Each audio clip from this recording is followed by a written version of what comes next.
Now, I want to share a story with you, and this is actually an article that I wrote over the weekend called All Wars Are Bankers' Wars. And I went in, I did a lot of research. It's posted to the front page of whatreallyhappened.com. I understand it's already gone viral. It's being reposted around the web. But I wanted to basically tell it to you here on the radio show. And it's a very long story. We're probably going to take the rest of the hour to do it. But it's something that you need to understand, that all of these wars and assassinations that we're told are crazed lone nut assassins or weapons of mass destruction or bringing democracy, all of them track back to the private central bankers as the initiating event. And the more you study this, the more you will realize all the wars are wars for the bankers, for the private central bankers. And I know a lot of people are going to have difficulty comprehending this, just how many of these wars we have fought as a nation were fought for no other purpose than to force private central banks onto nations that did not want them. So we're going to have a few examples so you understand why at this particular time in history the United States government is mired in so many wars against so many foreign nations. And there's plenty of precedents for this. Now, going back to the beginning, the United States fought the American Revolution primarily over King George III's Currency Act, which forced the colonists to abandon their own government-issued currencies and conduct business only using printed banknotes borrowed at interest from the Bank of England. If you go back to the writings of Ben Franklin, direct quote, the refusal of King George III to allow the colonies to operate an honest money system which freed the ordinary man from the clutches of the money manipulators was probably the prime cause of the revolution. That's Ben Franklin. Now, our public schools don't teach that because you're not supposed to know that the bankers were really behind the American Revolution. After the Revolution, the United States adopted a revolutionary, radically different economic system in which the government issued its own value-based currency so that private banks couldn't skim the wealth of the people through interest-bearing banknotes. So the American Revolution was fought primarily to free the American people from King George III's Currency Act, which ordered them to conduct all business using printed banknotes borrowed at interest from the Bank of England. So the Bank of England was just, raking in wealth from the labor of the American people in exchange for ink and paper. And that fueled the anger that led to the American Revolution. Your public schools don't spend a lot of time on that, but that was really what it was all about. So the revolution was over, the United States was born, but the private bankers are nothing if not dedicated to their schemes to acquire other people's wealth, and they knew full well how easy it is to corrupt a nation's leaders. Now, just 1 year after Mayor Amschel Rothschild had uttered his infamous, "Let me issue and control the nation's money, and I care not who makes the laws," private bankers succeeded in setting up a new private central bank called the First Bank of the United States, largely through the efforts of the Rothschilds' chief supporter in the United States, Alexander Hamilton. Now, this First Bank of the United States was founded in 1791, and by the end of its 20-year charter, the First Bank of the United States had almost ruined the nation's economy while enriching the bank's owners. As a result, Congress refused to renew the charter and signaled their intention to go back to a state-issued, value-based currency on which the people paid no interest at all to any banker. This resulted in a threat from Nathan Mayer Rothschild against the U.S. government. Quote, "Either the application for renewal of the charter is granted, or the United States will find itself involved in a most disastrous war." End quote. Congress still refused to renew the charter for the First Bank of the United States, whereupon Nathan Mayer Rothschild railed, quote, "Teach those impudent Americans a lesson. Bring them back to colonial status." End quote. Financed by the Rothschild-controlled Bank of England, Britain then launched the War of 1812 to recolonize the United States and force them back into the slavery of the Bank of England's banknotes, or to plunge the United States into so much debt they would be forced to accept a new private central bank. And the plan worked.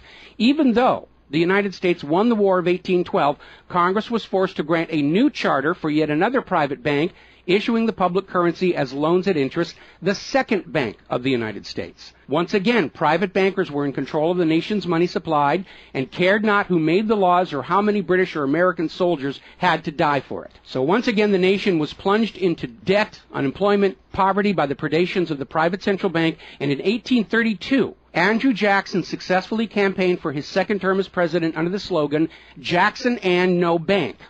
True to his word, Jackson succeeded in blocking the renewal of the charter for the Second Bank of the United States of America. And this was where that famous quote came from Andrew Jackson. Quote, "Gentlemen, I too have been a close observer of the doings of the Bank of the United States. I have had men watching you for a long time, and I am convinced that you've used the funds of the banks to speculate in the breadstuffs of the country. When you won, you divided the profits amongst you, and when you lost, you charged it to the bank. You tell me that if I take the deposits from the bank and annul the charter, I shall ruin 10,000 families. That may be true, gentlemen, but that is your sin. Should I let you go on, you will ruin 50,000 families, and that would be my sin. You are a den of vipers and thieves. I've determined to rout you out, and by the eternal God, I will rout you out. End quote. Andrew Jackson. Shortly after the charter for the Second Bank of the United States expired, there was an assassination attempt on Andrew Jackson, and it failed when both pistols used by the assassin, Richard Lawrence, failed to fire. Later on, Lawrence explained the motive for the assassination by saying that with President Jackson dead, money would be more plenty. So it was an assassination motivated by the interests of the bankers. Now, our public school system is as subservient to the bankers' wishes to keep certain history from you, just as the corporate media is subservient to Monsanto's wishes to keep the dangers of GMOs from you, and the global warming cult's wishes to conceal from you the fact that Earth has actually been cooling for the last 16 years. So it should probably be no surprise that the financial dimension of the Civil War are not well known to the average American. It's portrayed in our history books and our popular media as an internal dispute over slavery, but in fact it was a war with global implications. When the Confederacy seceded from the United States, the bankers once again saw the opportunity for a rich harvest of debt and offered to fund Lincoln's efforts to bring the South back into the Union at 30% interest. Lincoln remarked that he would not free the black man by enslaving the white man to the bankers, and using his authority as president, issued a new government currency, the greenback. This was a direct threat to the wealth and power of the central bankers, who quickly responded. This is a quote from the London Times following Lincoln's issuance of the greenbacks. Quote, "If this mischievous financial policy, which has its origin in North America, shall become indurated down to a fixture, then that government will furnish its own money without cost. It will pay off debts and be without debt. It will have all the money necessary to carry on its commerce. It will become prosperous without precedent in the history of the world. The brains and wealth of all countries will go to North America. That country must be destroyed, or it will destroy every monarchy on the globe." So, goaded by the private bankers, much of Europe supported the Confederacy against the Union, with the expectation that victory over Lincoln would mean the end of the greenback. France and Britain seriously considered an outright invasion on the United States in support of the Confederacy, but they were held at bay by Russia. A little bit of history most Americans don't understand. Russia came to the aid of Lincoln's Union during this crisis. Now, at that time, Russia had just ended their serfdom system, and they had a state central bank similar to the system the United States had been founded on. Now, free of European intervention, the Union won the war, and Lincoln announced his intention to go on issuing the greenbacks. Following Lincoln's assassination, the greenbacks were pulled from circulation, and the American people forced to go back to an economy based on banknotes borrowed at interest from the private bankers. So finally, in 1913, the private central bankers of Europe, in particular the Rothschilds of Great Britain, the Warburgs of Germany, met with their American financial collaborators on Jekyll Island, Georgia, to form a new banking cartel with the express purpose of forming the Third Bank of the United States, with the aim of placing complete control of the United States money supply once again under the control of private bankers. Owing to hostility over the previous banks of the United States, the name of this third bank was changed to the Federal Reserve, in order to grant the new bank a quasi-governmental image. But in fact, it is a privately owned bank. It's no more federal than Federal Express. In fact, last year, the Federal Reserve successfully rebuffed a Freedom of Information lawsuit by Bloomberg News on the grounds that as a private banking corporation, and not actually a part of the U.S. government, the Freedom of Information Act did not apply to the operators of the Federal Reserve. So 1913 proved to be a transformative year for the nation's economy. First, with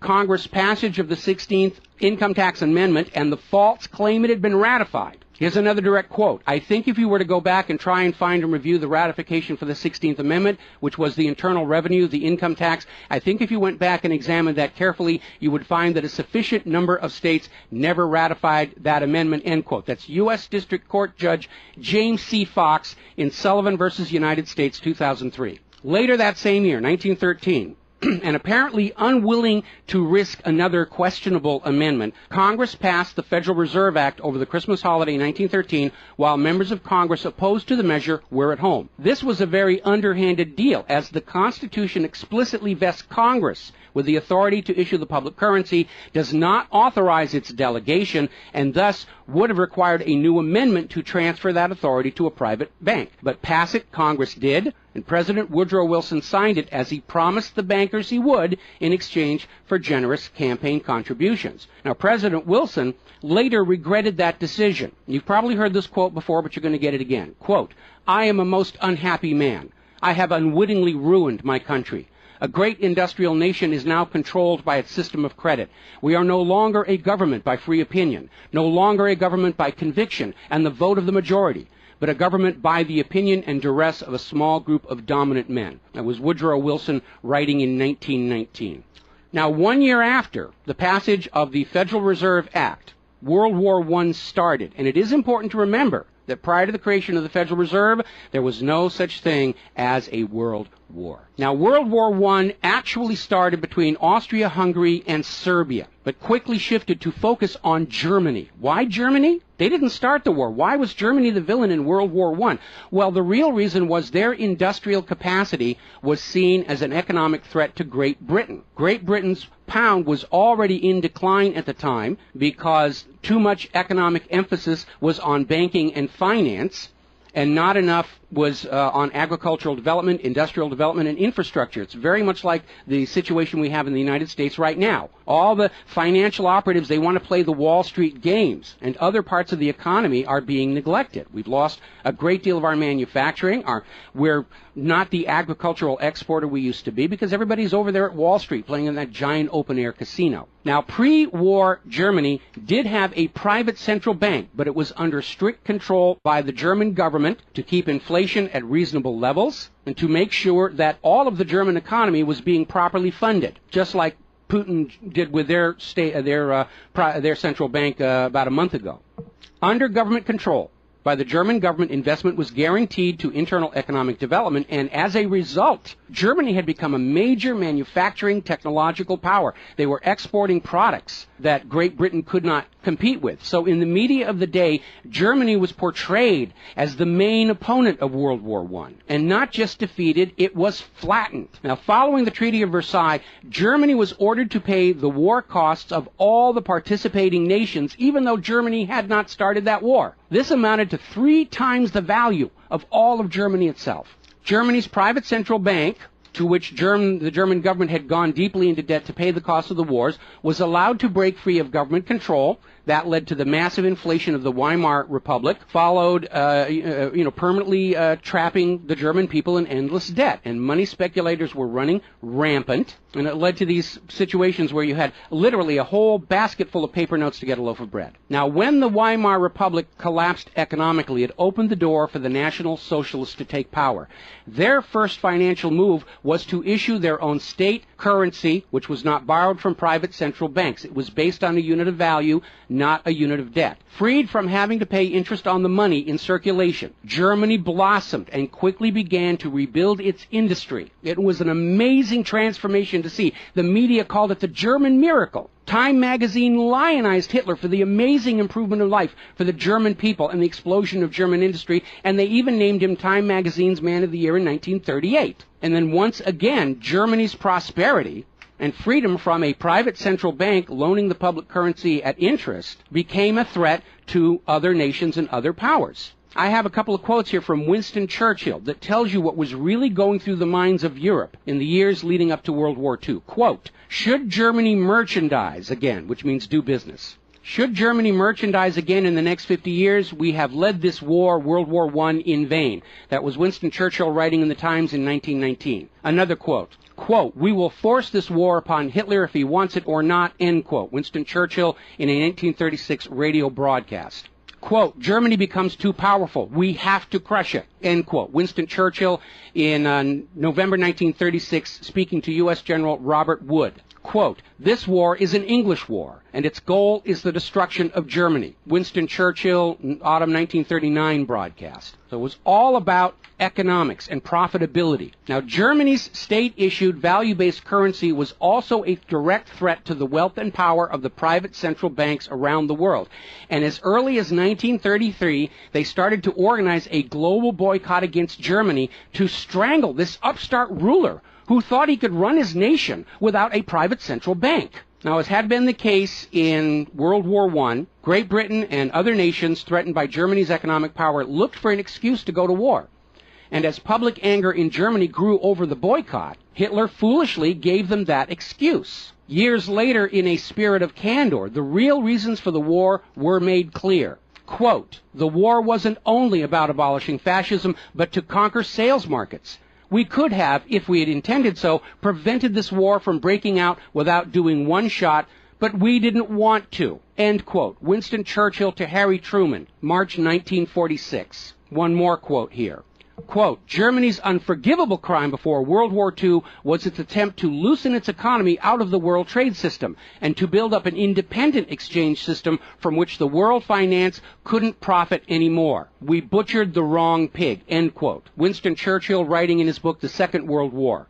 Now, a little side note, we're going to actually step back in time to the years before World War II. A little bit of history a lot of Americans are still completely unaware of. And it involves a gentleman by the name of Marine Corps Major General Smedley Butler. In 1933, Wall Street bankers and financiers had bankrolled the successful rise to power of Hitler and Mussolini. Brown Brothers Harriman in New York, and they're still there. I saw them when I was there for the 9/11 anniversary. They were financing Hitler right up to the day war was declared with Germany. And these Wall Street financiers decided that a fascist dictatorship in the United States, based on the one Mussolini had in Italy, was going to be far better for their business interests than Roosevelt's New Deal, which threatened massive wealth redistribution to recapitalize the working and middle classes of America. So the Wall Street tycoons recruited General Butler to lead the overthrow of the U.S. government and install a Secretary of General Affairs who would be answerable to Wall Street and not the people, would crush social unrest and shut down all the labor unions. General Butler pretended to go along with the scheme, but then exposed the plot to Congress.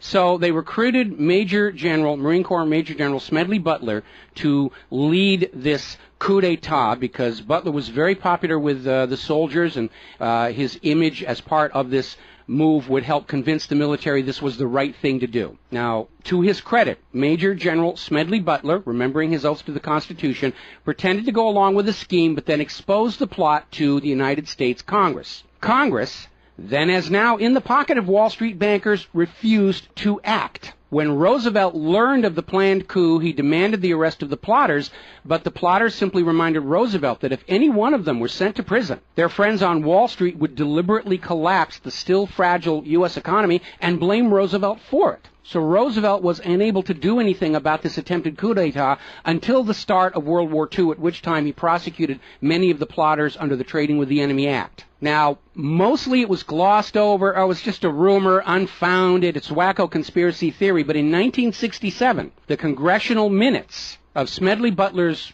revelation to Congress of the coup were finally released to the public. You ever see this movie, 7 Days in May, Kirk Douglas and Burt Lancaster, about an attempted military takeover of the United States of America? It was based loosely on this story. But of course, in the movie, the bankers being behind the Burt Lancaster character was completely removed from the script here. Now, Smedley Butler is also famous for writing a work called War is a Racket. And I would like to read you a quote from that. Quote, "I spent 33 years and 4 months in active military service as a member of our country's most agile military force, the Marine Corps. I served in all commissioned ranks from second lieutenant to major general. And during that period, I spent more of my time being a high-class muscle man for big business, for Wall Street, and for the bankers. In short, I was a racketeer, a gangster for capitalism. I suspected I was just part of a racket at the time. Now I'm sure of it. Like all members of the military profession, I never had an original thought until after I left the service. My mental faculties remained in suspended animation while I obeyed the orders of the higher-ups. This is typical with everyone in the military service. Thus, I helped make Mexico and especially Tampico safe for American oil interests in 1914. I helped make Haiti and Cuba a decent place for the National City Bank boys to collect revenues in. I helped in the raping of half a dozen Central American republics for the benefit of Wall Street. The record of racketeering is long. I helped purify Nicaragua for the international banking house of Brown Brothers in 1909 through 1912. I brought light to the Dominican Republic for American sugar interests in 1916. In China in 1927, I helped see to it that the Standard Oil went its way unmolested. During those years, I had, as the boys in the back room would say, a swell racket. I was rewarded with honors, medals, and promotion. Looking back on it, I feel I might have given Al Capone a few hints. The best he could do was operate his racket in 3 city districts. I operated on 3 continents. General Smedley Butler, former U.S. Marine Corps Commandant, and he wrote that in 1935. Now moving forward here. As president, John Fitzgerald Kennedy understood the predatory nature of private central banking. He understood why Andrew Jackson fought so hard to end the Second Bank of the United States. So Kennedy wrote and signed Executive Order 11110, which ordered the U.S. Treasury to issue a new public currency called the United States Note. Now, Kennedy's United States notes were not borrowed from the Federal Reserve. They were created by the U.S. government and backed by the silver stockpiles held by the U.S. government. It represented a return to the system of economics the United States had been founded on, and it was perfectly legal for Kennedy to do so under the Constitution. All told, some $4.5 billion went into the public circulation, which eroded interest payments to the Federal Reserve and loosened their control over the nation. 5 months after signing Executive Order 11110, John F. Kennedy was assassinated in Dallas, Texas, and the United States notes pulled from circulation and destroyed. Following Kennedy's assassination, John J. McCloy, president of the Chase Manhattan Bank and president of the World Bank, was named to the Warren Commission. Now, I don't care how good a banker he is, he's not qualified to be investigating a murder, which is what we were told the Warren Commission was all about, to get the truth of the assassination. But we all know that the Warren Commission was there to cover up what was going on, and obviously we can presume safely that John J. McCloy's presence on the Warren Commission was to make sure the American public never got even a hint of the financial dimensions behind the assassination. So, as we enter the 11th year of what I am certain future history will most certainly describe as World War III, we need to examine the financial dimensions behind all these wars. Why are we here? Why are our children being killed and crippled? Is this another war for the profit of the private central bankers? And the answer is yes. Now, toward the end of World War II, when it became obvious that the Allies were going to win and dictate the post-war political environment, the major world economic powers met at Bretton Woods, a luxury resort in New Hampshire, in July of 1944, and they hammered out the Bretton Woods Agreement for international finance. The British pound lost its position as the global trade and reserve currency to the U.S. dollar. There are indications this was part of the price demanded by Roosevelt in exchange for the U.S. entry into the war. Now, absent the economic advantages of being the world's go-to currency, Britain was forced to nationalize their Bank of England in 1946.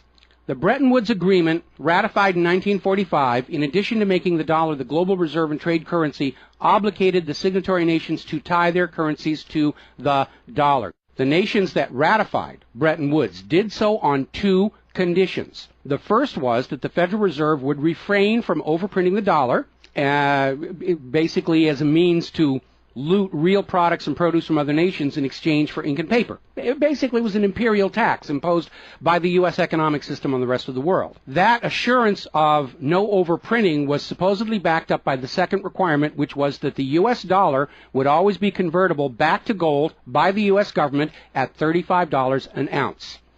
Now, of course, the Federal Reserve, being a private bank and not answerable to the U.S. government, did in fact start overprinting paper dollars, which were sent to other nations around the world, and under Bretton Woods, they had to send back products and produce and raw materials at full value. And much of the perceived American prosperity of the 1950s and 60s was the result of these foreign nations having to send real raw materials, goods, produce, back to the United States in exchange for these little pieces of paper with ink all over them, because they were forced to accept these paper notes as being worth $35 per ounce of gold. Then in 1970, France started looking at this huge pile of printed paper notes sitting in their bank vaults, for which real French products like wine and cheese had been traded, and it notified the United States government that they would exercise their option under Bretton Woods to return all those paper notes for gold at the agreed-upon $35 per ounce exchange rate. The problem was the United States had nowhere near the gold to redeem all those paper notes. So on August 15, 1971, Richard Nixon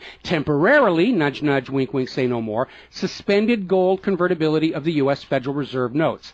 This Nixon shock, as it was termed at the time, effectively ended Bretton Woods, and many global currencies started to delink from the U.S. dollar. And it created another problem, because the United States had been collateralizing their loans, money borrowed from other governments and foreign investors, with the American nation's gold reserves. And with the awareness that there wasn't enough gold to redeem all the Federal Reserve notes, lenders to the U.S. were starting to wonder, did the U.S. government have enough gold to collateralize their outstanding debts? Foreign nations began to get very nervous about the loans to the United States, and they were understandably reluctant to loan any additional money without some form of collateral.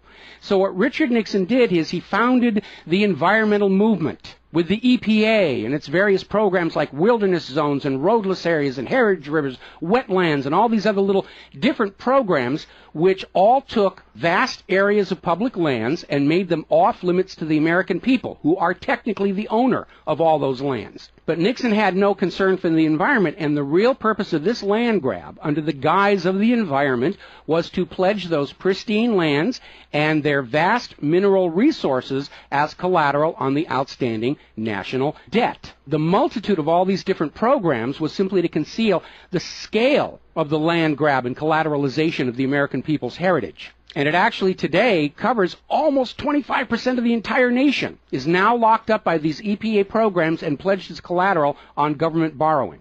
Now, with open lands, available lands for collateralization already in short supply, the U.S. government embarked on a new program to shore up sagging international demand for the dollar.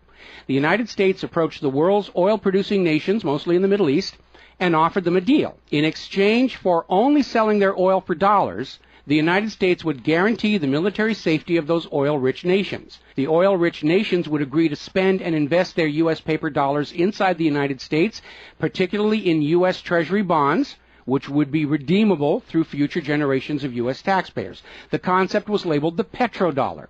In effect, the United States, no longer able to back the dollar with gold, was now backing it with oil, other people's oil. And that necessity to keep control over those oil nations to prop up the dollar has dominated America's foreign policy in the region ever since. But as America's manufacturing and agriculture has declined, the oil-producing nations faced a dilemma. Like France, they've got piles and piles of these paper notes and treasury bonds piling up in their vaults, and there really wasn't all that much except real estate they wanted to buy from the United States of America. Europe's cars and aircraft were superior and less costly.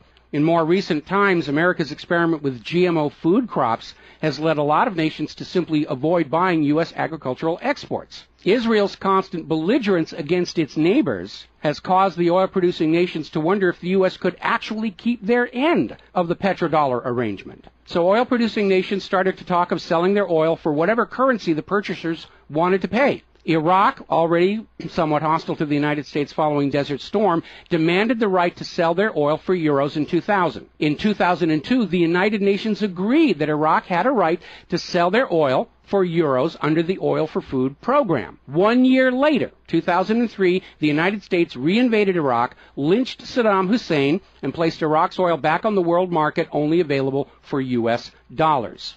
Now, the clear U.S. policy shift following 9/11, away from at least attempting to appear to be an impartial broker of peace in the Mideast to one of unquestioned support for Israel's aggressions, only further eroded confidence in the petrodollar deal, and even more oil-producing nations started openly talking of trading their oil for other global currencies. So over in Libya, Muammar Gaddafi had instituted a state central bank and a value-based trade currency, the gold dinar. Gaddafi then announced that Libya's oil was for sale, but only for the gold dinar. Other African nations, seeing the rise of the gold dinar and the euro, even as the U.S. dollar continued its inflation-driven decline, flocked to the new Libyan currency for trade.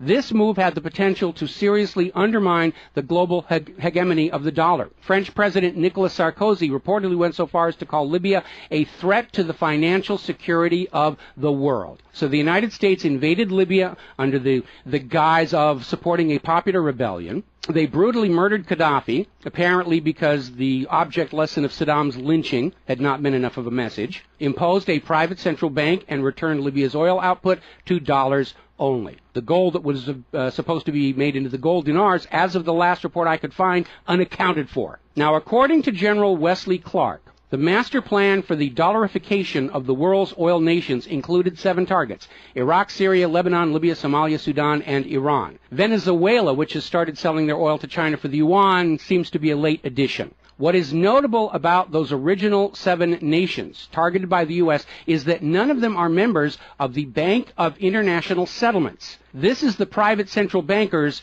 private central bank located in Switzerland. That meant that those 7 targeted nations were deciding for themselves how to run their nation's economies rather than submitting to the international private central bankers. Now, of course, the bankers' gun sights are on Iran, which dares to have a government central bank and sell their oil for whatever currency they choose. The war agenda for Iran is, as always, to force Iran's oil to be sold only for dollars and to force them to accept a privately owned central bank. Now, you have been raised by a public school system and a media that constantly assures you that the reasons for all these wars and assassinations are many and varied. We're bringing democracy to the conquered lands. We hear that a lot when actually the U.S. hasn't. The usual result of a U.S. overthrow is the imposition of a pro-business, pro-Wall Street, pro-U.S. dictatorship. Good example, the 1953 CIA overthrow of Iran's democratically elected government of Mohammad Mossadegh and the imposition of the Shah. Or the 1973 CIA overthrow of Chile's elected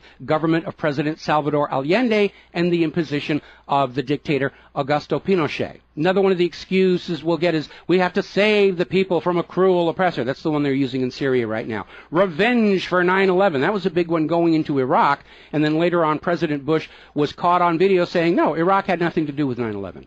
And behind all of them, that tired, worn-out, catch-all excuse for invasion, weapons of mass destruction.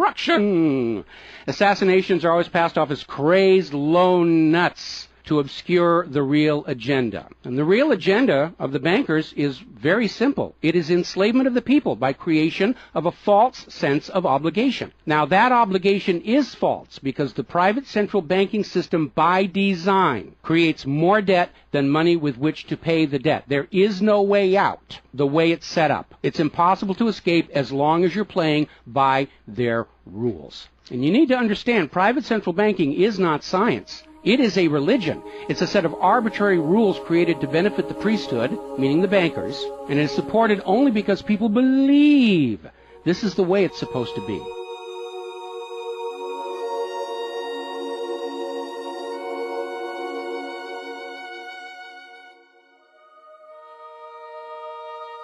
It is a religion. It's a set of arbitrary rules created to benefit the priesthood, meaning the owners of the private central banks. The fraud persists with often lethal results only because the people are brainwashed into believing that this is the way life is supposed to be, and no alternative exists or should even be dreamt of.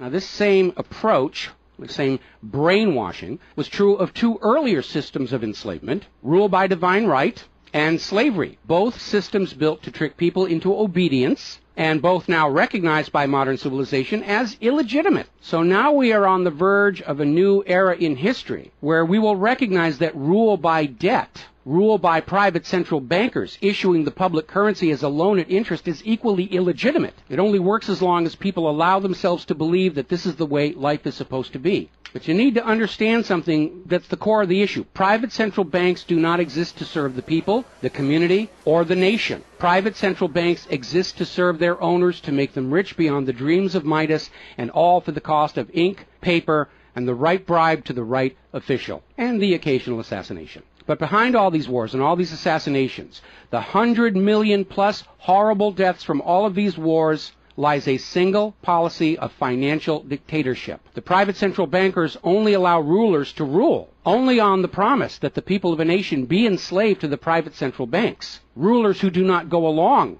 with that will be killed, their nation invaded by those other nations still enslaved to the private central banks. The bankers themselves don't fight these wars. Their children are not in these wars. A nation tries to break free of the private central bankers like Libya. All the other nations under the bankers' control pile on and destroy them. This so-called clash of civilizations you are being told about by the corporate media, it's really a war between banking systems, with the private central bankers forcing themselves onto the rest of the world, no matter how many millions must die for it. The constant hate-mongering against Muslims you see in the corporate media lies in a simple fact. Like the ancient Christians, prior to the Knights Templars, Muslims forbid usury or the lending of money at interest because they saw in ancient times, like Rome, how these banking practices could destroy an entire society. And that is the reason our government media insists that Muslims have to be hated and killed and converted. They refuse to submit to currencies loaned at interest. They refuse to be debt slaves. That makes them a threat to the natural order of the world, the new world order of global fascist dictatorship. So, off to war your children must go to spill their blood for the money junkies' gold. We barely survived the last 2 world wars. Now we're going into the third one in the nuclear bioweapon age. That is very dangerous. We have to ask ourselves, are the private central bankers willing to risk incinerating the whole planet to feed their greed? Apparently so. You as parents, as siblings, as spouses, need to ask yourself, do you really want to see your loved ones in uniform, killed and crippled, all for a bank balance sheet? But the whole point of this article, the whole point of what I'm sharing with you today, and this is all history, you can go out and hunt it down for yourself. Behind all the flag waving, behind all the propaganda, behind the crazed lone nut assassins, weapons of mass destruction, all of the modern wars this nation have fought are wars by and for the private bankers, fought and bled for by third parties unaware of the true reason they're expected to gracefully accept being killed and crippled for. And the process is quite simple. We've explained it before on this show. As soon as the private central bank issues its currency as a loan at interest, the public is forced deeper and deeper into debt. When the people are reluctant to borrow anymore, that's when the Keynesian economists demand the government borrow more to keep the pyramid scheme working. When both the people and the government refuse to borrow anymore, that is when the large wars get started, to plunge everyone even deeper to debt to pay for the war, and then after the war to borrow even more to rebuild. And when these horrible wars are over, the ordinary people have basically what they had before the war, except their graveyards are a lot larger, and everyone is in debt to the private bankers for the next century. That is why Brown Brothers Harriman in New York was funding the rise of Adolf Hitler, because war is the bankers' richest harvest. We all need to recognize this is what all these wars have been about. Private central banking, enlarging their domain, imposing their will on nations that do not want it, imposing their system on the rulers of nations who do not want it. Bribery, blackmail, assassination, they will do anything to maintain their stranglehold on the productivity of the world's people. And as long as private central banks are allowed to exist, inevitably, as the night follows the day, there will be poverty, hopelessness, millions of deaths in endless world wars until the earth itself is sacrificed in flames to Mammon. The path to true world peace lies in the abolishment of all private central banking everywhere, and a return to the state-issued, value-based currencies that allow nations and people to become prosperous through their own labor and development and efforts. Now, I mentioned the Knights Templars. Prior to the Knights Templars, Christianity, like Islam, forbade usury because Christianity, much of Orthodox Christianity, came out of Rome, and they had seen firsthand what debt-based economies do, even to the Roman Empire. They'd seen it firsthand. So they had a ban on usury. And the Knights Templars were able to basically either bribe or blackmail the Pope to get a special dispensation that allowed them to rent money, is what they called it. They didn't call it usury, they called it renting money. A lot of modern predatory banking practices were pioneered by the Knights Templars. and they plunged Europe into hopelessly unpayable debt until finally French King Philip IV, otherwise known as Philip the Fair, did the only solution he could do, because he understood as long as you believed in the rules of the bankers, as long as you played by the rules they created to serve themselves, you are hopelessly trapped. And so Philip thought outside the box, and I know he's demonized for it, but in looking at the history of the Templars, it was his last resort. He sent messages to all of the regions in France, secret orders on the same time, in the same moment, on the same day. All of the Templars were arrested, and their commanderies, which is what they called their banks, were broken into, looking for looted wealth. They didn't find a lot of it. It was a paper empire, just like the Federal Reserve is. It's all based on paper. There's nothing of any real value there. It's all paper notes. And he sent the Templars to prison and execution, except for Scotland and Portugal, where the Pope and King Philip IV really didn't have a lot of control.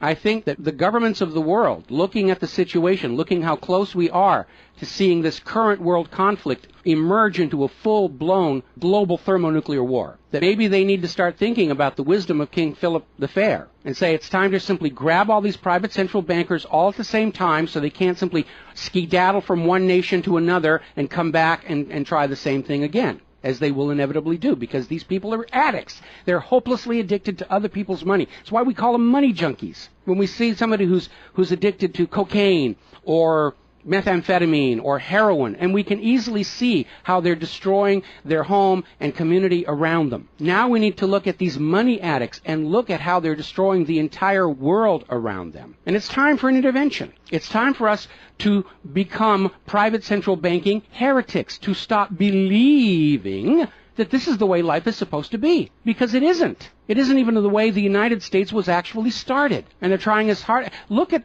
the destruction of our nation. We used to be the world's greatest nation. Now the most generous estimate is we're down to number 16 and still falling. And yet, despite the destruction to our nation, its infrastructure, its children, its quality of medical care, the quality of its manufacturing output, we still are compelled somehow to go out and force this same banking system onto the rest of the world at the point of a bayonet. Does that make any sense at all? Not to a rational human being. To a money junkie, yeah, it's perfect. But we're really at a crisis point in history. And the first step to resolving that crisis, to not let it go any further into a potential nuclear war, is to recognize that private central banking, ruled by manufactured illusion of debt, is no more legitimate a system of governance than rule by divine right or rule by slavery. We all need to recognize the true cause of all the pain and suffering and wars. It's not the terrorists, it's not Al-Qaeda. These are just distractions and set pieces put in front of your eyes so you can't see the very clear pattern behind much of modern human history. It's a war of banking systems, with the predatory private central banks seeking to eradicate any nation and any ruler that would dare try and operate their economy outside the control of the private central bankers. That's the real cause for the war. Is it something you're willing to fight and die for, to support these private central bankers? Is it something you're willing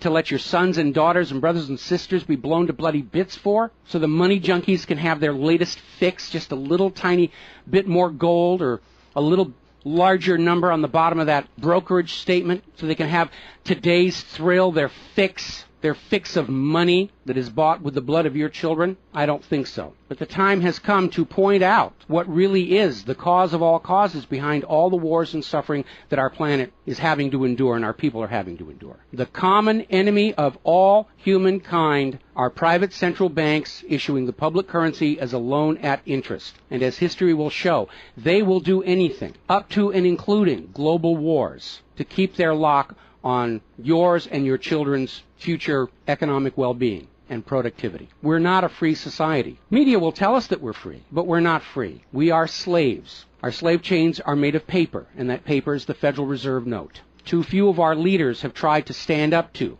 this system of enslavement, usually with lethal results. But if all the people of the world at the same time stand up and say no more private central banks, it will come crashing down, just as slavery did, just as rule by divine right did, and then we'll be embarking on a new era in human history, where the emphasis on social development is on the people and not on the money junkies.